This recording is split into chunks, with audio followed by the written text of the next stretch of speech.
ఇండియాకు పాకిస్తాన్ చమురు విక్రయించే రోజులు వస్తాయంటూ అవహేళన చేశారు. అయినప్పటికీ విశ్వగురువుగా ప్రచారం చేసుకునే ప్రధాని నరేంద్ర మోదీ ఒక్క మాట కూడా మాట్లాడడం లేదు. అటు ట్రంప్ వ్యాఖ్యలను చర్యలను ఖండించట్లేదు కూడా.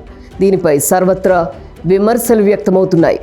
మొత్తంగా టారిఫ్ల విషయంలో అమెరికాతో ప్రధాని మోదీ దౌత్యం ఫెయిల్ అయిందని రాజకీయ ఆర్థిక విశ్లేషకులు అభిప్రాయపడుతున్నారు.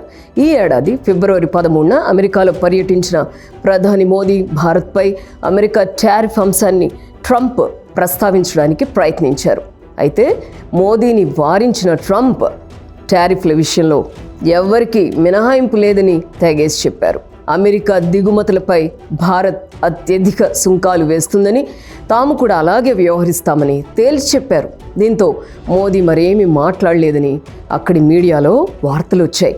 భారత్పై పరస్పర సుంకాలు విధిస్తామంటూ తొలుత ఏప్రిల్ 2ను డెడ్లైన్గా ట్రంప్ ప్రకటించడంతో కేంద్ర వాణిజ్య మంత్రి పీయూష్ గోయల్ మార్చి 3న అన్ని కార్యక్రమాలు రద్దు చేసుకుని హడావుడిగా అమెరికాకు బయలుదేరారు. కొద్ది రోజుల పాటు అమెరికాలో ఉన్న ఉన్నతాధికారులతో చర్చలు జరిపారు.